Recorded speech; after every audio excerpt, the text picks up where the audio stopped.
Libur panjang akhir tahun dimanfaatkan masyarakat Sulawesi Selatan untuk berwisata belanja. Pengunjung pusat perbelanjaan pun meningkat drastis mencapai belasan ribu orang per hari. Peningkatan jumlah pengunjung ini sudah terjadi sejak awal pekan ketiga Desember dan terus meningkat seiring jelang tahun baru. Pengelolaan mal memperkirakan peningkatan pengunjung masih akan terus terjadi hingga awal bulan Januari 2024, mengingat libur sekolah masih berlangsung.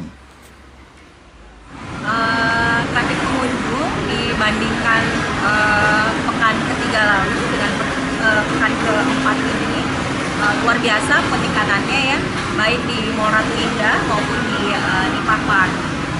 Kurang lebih ada di kisaran 20-30% peningkatan dari kondisi sebelumnya sebelum memasuki masa liburan sampai ke pekan ini setelah memang sudah memasuki masa liburan akhir tahun. Kalau untuk pengunjung per hari diperkirakan sampai berapa ribu orang? Kalau di Mall Ratu Indah kita bisa di kisaran 16.000 sampai 18.000. Sementara kalau untuk di Nipa kurang lebih 12.000 sampai 14.000.